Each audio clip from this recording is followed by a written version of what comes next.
नमस्कार, हमारा नाम है समरीन और आपने देखना शुरू कर दिया है लाइव सिटीज। देखिए, प्रशांत किशोर के बाद अब चिराग पासवान ने भी बड़ा ऐलान कर दिया है और अब तो चिराग पासवान की नजर भी नीतीश कुमार के गढ़ नालंदा में है। और आप जानते हैं कि जैसे ही ये ऐलान हुआ वैसे ही कयासों का बाजार भी गर्मा गया है। सब यही जानना चाह रहे हैं कि आखिर चिराग पासवान और एलजेपीआर के मन में क्या कुछ है। तो आज हम इसी को डिकोड करने की कोशिश करेंगे।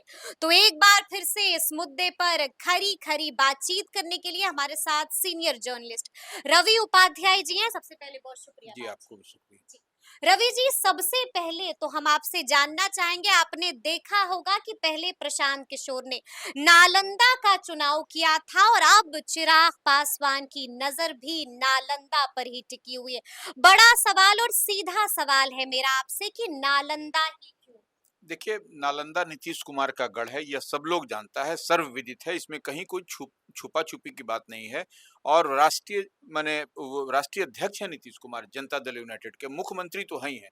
तो ऐसे में उनके गढ़ में अगर यदि चिराग पासवान की पार्टी, लोक जनशक्ति पार्टी, रामविलास जो है, वह कुछ करती हुई दिखाई पड़ रही है, तो तुरंत जो है सो फ्लैशबैक चला जाता है, 2014 लोगों को याद पड़ता है बिल्कुल बिल्कुल जी। कि 2014 इसलिए याद पड़ता है कि 2014 में भारतीय जनता पार्टी एकीकृत लोक जनशक्ति पार्टी जब थी, श्रद्धेय रामविलास पासवान उस समय थे, वह कॉम्बिनेशन और आरएलएसपी उपेंद्र कुशवाहा की पार्टी, यह कॉम्बिनेशन था 2014 के लोकसभा चुनाव में। तो अभी जो चिराग पासवान की पार्टी ने 18 तारीख को भीम संवाद बहुजन जो कार्यक्रम का बहुजन संवाद समागम जी। समागम का जो आयोजन करने की बात कही है, और वह पहली माने शुरुआत ही वह नालंदा में होगी, नीतीश कुमार के गृह जिले में होगी। और तमाम तरह का में की जो बात पॉलिटिकल कॉरिडोर में चर्चा हो रही है कि अब इस बार चिराग पासवान चुनाव लड़ेंगे, कहाँ से लड़ेंगे, कैसे लड़ेंगे, अब तो कहीं इधर-उधर कुछ नहीं होगा। तो यह तमाम तरह की बात जो चल रही है, जो पॉलिटिकल कॉरिडोर में, उसमें और बल मिलता है हम्म, कि कहीं देखिए 2014 जी। कि जिस तरीके से हम बात कर रहे हैं लोकसभा चुनाव में, हाँ हाँ। वो वहाँ के जो सिटिंग एमपी हैं नालंदा के हम्म, कौशलेंद्र कुमार, हम्म, वह लगातार जीतते जा रहे थे। लेकिन 2014 में जिस तरीके से नए स्वरूप में भारतीय जनता पार्टी, लोक जनशक्ति पार्टी तत्कालीन जो उस समय हुआ करती थी, और आरएलएसपी जो उपेंद्र कुशवाहा की पार्टी, तीनों ने कॉम्बिनेशन बना करके जो मजबूत उस समय टक्कर दी। टक्कर दी टक्कर थी। दी उस थी जी। समय आपको 2 ही सीट जो है सो जेडीयू निकाल भी सकी थी 2014 के लोकसभा चुनाव में, एक पूर्णिया लोकसभा और एक नालंदा। हम्म, तो ये सबसे बड़ी बात है। इसी गणित को समझने के लिए, इसी को डिकोड करने के लिए हम लोग आज हम्म, चर्चा कर रहे हैं। और ये निश्चित रूप से जब चिराग पासवान की पार्टी 18 तारीख को वहां समागम करेगी, हम्म, और वहां पर आप देखिए, वहां पर लॉ कुश कॉम्बिनेशन की बात आती है। वहां बिल्कुल। वो गढ़ है नीतीश कुमार का, वहां पर आपको वो घर है नीतीश कुमार का। निश्चित रूप से वहां जी। पर कुछ आबादी, निश्चित रूप से वहां पर आप चलिएगा तो दलित महादलित की है।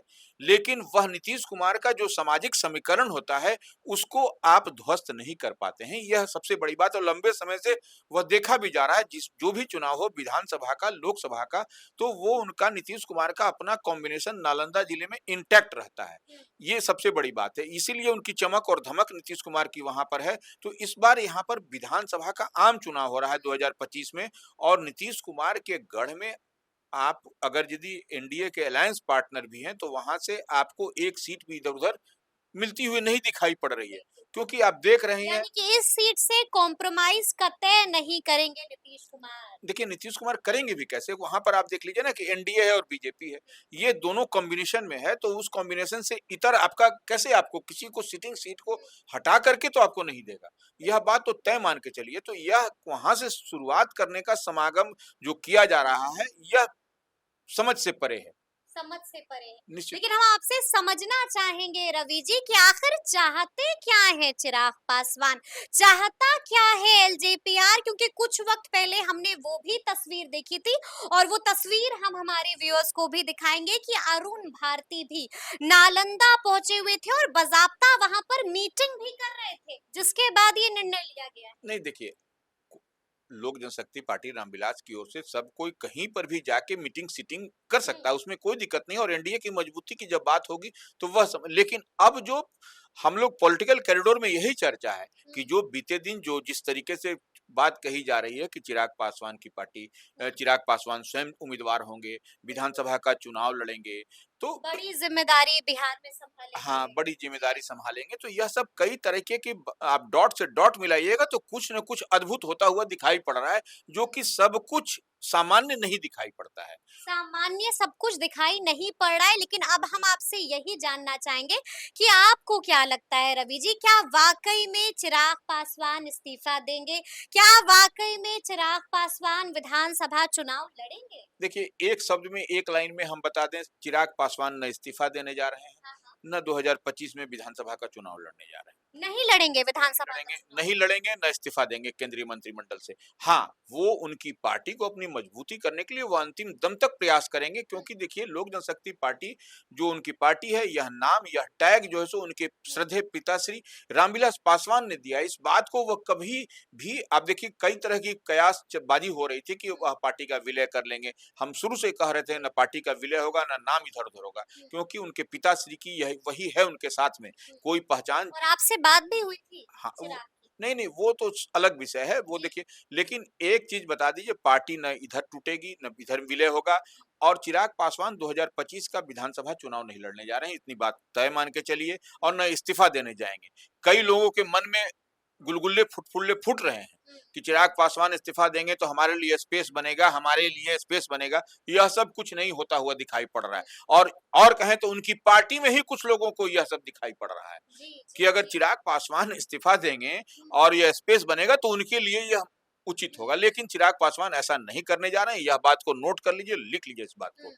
हाँ, यानी कि इस्तीफा नहीं देंगे इस्तीफा चिराग नहीं देंगे। पासवान। हाँ, ये 2030 में, अब 25 के बाद 2030 में क्या परिस्थिति बनती है, वह फिर अपने लिहाज से, वो अपनी स्थिति को वो तो देखेंगे। दूर की बात दूर की बात है वो वो। तो दूर की बात है, लेकिन इसी बीच आपने देखा होगा रवि जी कि मुख्यमंत्री नीतीश कुमार भी सक्रिय हो चुके हैं, और बीते दिन वो भी वीडियो लाइव सिटीज ने दिखाया था कि कैसे तमाम जेडीयू के बड़े-बड़े नेताओं को अचानक से सीएम हाउस तलब कर लिया गया था, बुला लिया गया था और मीटिंग भी हुई थी। क्या जानकारी निकल रही देखिए, अभी चुनाव का समय है। है? बीते दिन आपने देखा 2 तरह की बैठकें हुई।